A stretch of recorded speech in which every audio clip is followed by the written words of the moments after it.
आज हम बात करेंगे गुर्जर समुदाय की। संस्कृत के विद्वानों के अनुसार गुर्जर शुद्ध संस्कृत शब्द है जिसका अर्थ शत्रु का विनाश करने वाला है, अर्थात शत्रु विनाशक होता है। गुर्जर शब्द को हम शत्रु विनाशक भी कह सकते हैं। प्राचीन इतिहासकारों के अनुसार गुर्जर मध्य एशिया के कॉकेसस क्षेत्र अभी में जो आर्मेनिया और जॉर्जिया से आए थे। भारत में आने के बाद कई वर्षों तक ये योद्धा रहे और कुछ जो गुर्जरों के अभिलेख है, जो गुर्जर अभिलेखों के हिसाब से ये सूर्यवंशी या रघुवंशी है। प्राचीन महाकवि राजशेखर ने गुर्जरों को रघुकुल तिलक के नाम से कहा है कि जो गुर्जर है वो रघुकुल तिलक के नाम से भी जाने जाते हैं।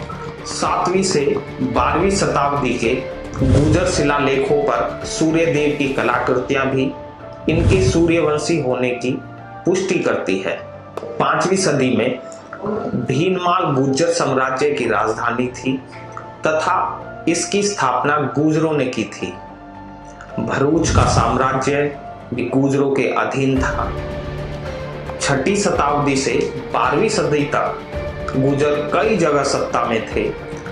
गुर्जर प्रतिहार वंश की सत्ता कन्नौज से लेकर बिहार तक, उत्तर प्रदेश, महाराष्ट्र और गुजरात तक फैली थी। 12वीं सदी के बाद गुर्जरों के हिस्सों होने शुरू हो गए। जो गुर्जर समुदाय था वो बंटना शुरू हो गया। इसमें चौहान, राजपूत वंश, सोलंकी, चंदीला और परमार अलग अलग जातियों में ये लोग बढ़ते चले गए। राजस्थान में सारे गुर्जर हिंदू हैं, बल्कि उत्तर प्रदेश, हिमाचल और जम्मू कश्मीर में हिंदू और मुसलमान दोनों गुर्जर देखे जा सकते हैं। पाकिस्तान में गुजरांवाला, फैसलाबाद और लाहौर के आसपास गुर्जरों की अच्छी खासी संख्या देखी जा सकती है। भारत और पाकिस्तान में गुर्जर समुदाय के लोग ऊंचे ओहदे पर भी पहुंचे हैं। उनमें पाकिस्तान के पूर्व राष्ट्रपति फजल इलाही चौधरी और भारत में कांग्रेस के दिवंगत नेता राजेश पायलट। गुर्जर जाति का नाम अफगानिस्तान के राष्ट्रगान में भी गाया जाता है।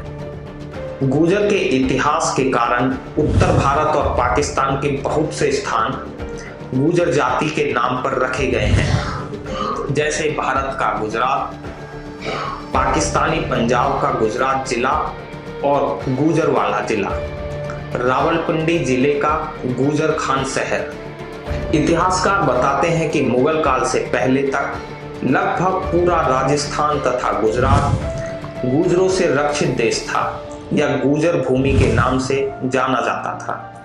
अरब लेखकों के अनुसार गुर्जर उनके सबसे बड़े शत्रु थे। उन्होंने यह भी कहा है कि अगर गुर्जर नहीं होते तो वे भारत पर 12वीं सदी से पहले ही अधिकार कर लेते। 1857 की क्रांति में गुर्जरों का अहम योगदान रहा।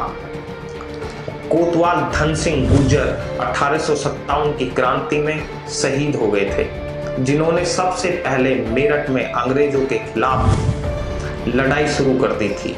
अंग्रेजों भारत छोड़ो का जो आंदोलन था वो 1857 में गुर्जर धन सिंह ने शुरू किया। सबसे पहले अंग्रेजों को भगाने का काम धन सिंह गुर्जर ने किया। गुर्जरों को अंग्रेजों ने क्रिमिनल ट्राइब यानी बदमाश समुदाय का कहा। इसका मतलब है उस वक्त अंग्रेजों की सरकार ने गुर्जरों को बागी घोषित कर दिया था।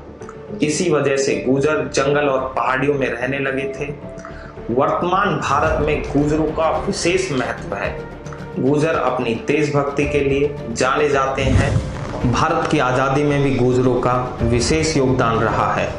सरदार Vallabh Bhai Patel, the first home minister of India, captain Dashrath Bhadana जो शौर्य चक्र से सम्मानित है, Sachin Pilot, Avtar Singh Bhadana, Krishanpal Gurjar, Kunwar Pranav Singh Champion, ex minister of Uttarakhand, ऐसे लाखों गुर्जर हैं जो देश की सेवा में अभी भी लगे हुए हैं।